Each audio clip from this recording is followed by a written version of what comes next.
Why do we struggle to focus? Have you ever sat down to study, determined to focus, only to find yourself distracted by your phone, random thoughts, or even the smallest noises around you? No matter how. Why does this happen? More importantly, how can you fix it? Today, I will share a powerful story about a young student named Sophia, real-life examples, practical techniques, and psychological insights to help you improve your concentration and master the art of deep focus. By the end of this video, you will have the tools to eliminate distractions, stay focused for longer periods, and transform the way you study. Let's begin. Sophia's struggle with concentration. Sophia was a bright, ambitious student, but she had one major problem: she couldn't focus on her studies. Every time she tried to sit down and concentrate, her mind drifted elsewhere. Social media notifications pulled her attention away. Random thoughts about things she needed to do later kept popping into her head. Even the smallest background noise became a distraction. She had an important exam coming up, but no matter how hard she tried, she couldn't get herself to stay focused long enough to study effectively.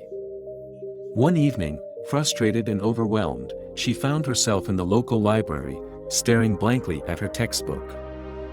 That was when she noticed something unusual: an old woman sitting at a nearby table, completely absorbed in her book. The woman's posture was straight, her face calm, and her focus unshakable. She didn't fidget, check her phone, or seem bothered by the slight flickering of the library lights. Curious, Sophia continued watching. How could someone focus so deeply for so long? Sensing her gaze, the woman lifted her eyes and smiled. "You seem troubled," she said kindly. Sophia hesitated but then nodded. "I can't concentrate, no matter how hard I try." The old woman closed her book and gestured for Sophia to come closer. "Would you like to hear a story?" she asked. "A story that might change your life." The story of Evelyn and the monk. Many years ago, in a quiet village, there lived a girl named Evelyn. Evelyn was intelligent and full of dreams, but she struggled with one major issue: her inability to concentrate. She wanted to study and improve her skills, but every time she opened her books, her mind wandered. One day, her grandmother noticed her frustration and said, "Go visit the old monk who lives on the mountain. He can help you." Evelyn wasn't sure how a monk could teach her to focus, but she trusted her grandmother's advice. The next morning, she packed some food and began her journey. The climb was long and exhausting. She had to cross rivers, push through thick forests, and fight the urge to turn back. But eventually, she reached the top, where she found a small wooden hut. Outside the hut sat a calm, peaceful monk, his eyes closed in meditation. The wind blew around him, birds chirped in the trees, but he remained completely still. Evelyn cleared her throat.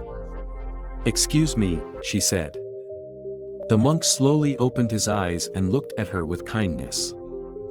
"Welcome," he said. "What brings you here?" "My grandmother sent me," Evelyn explained. "She said you could help me concentrate better. I get distracted too easily." The monk nodded. He handed her a bowl filled to the top with water. "Walk around this hut 3 times without spilling a single drop," he instructed. Evelyn thought it was a simple task. She carefully took the bowl and began walking. But as she moved, she noticed everything around her: the birds singing, the rustling of leaves, the sound of distant water. She turned her head slightly to look, and immediately, water spilled over the edge. The monk smiled. "Try again," he said. Determined, Evelyn started over. This time, she walked slower, keeping her full attention on the bowl. She ignored the sounds around her and focused only on her task. After 3 rounds, she returned to the monk. Not a single drop had spilled. The monk nodded in approval. "Tell me, what did you learn?" Evelyn thought for a moment. "When I focused only on the bowl, I didn't get distracted," she said. The monk smiled. Exactly. The world around you will always be full of distractions, but if you train your mind to focus on one thing, everything else will fade away. Evelyn's eyes widened in realization.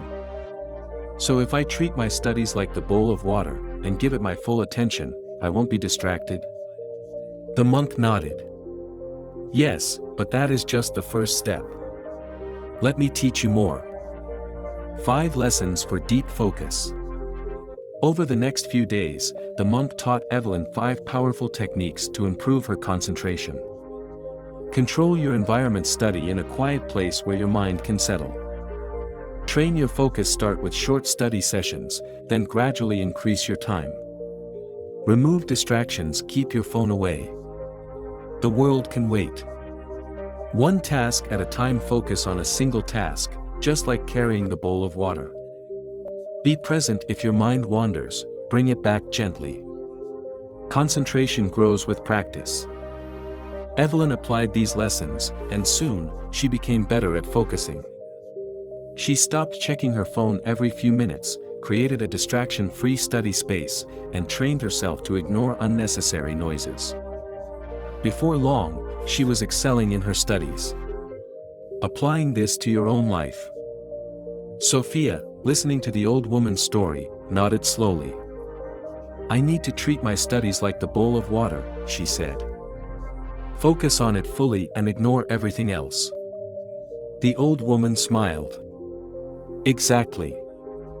That night, when Sophia sat down to study, she turned off her phone, found a quiet spot, and told herself, just like the bowl of water.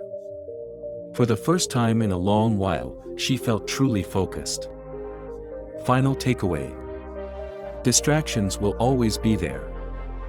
The key is learning to tune them out and focus on what truly matters. So, next time you sit down to study, remember, treat your focus like the bowl of water. Ignore everything else. And now, a challenge for you. What is one distraction you will eliminate today to improve your focus? Leave a comment below. I'd love to hear your thoughts. If you found this lesson valuable, share it with someone.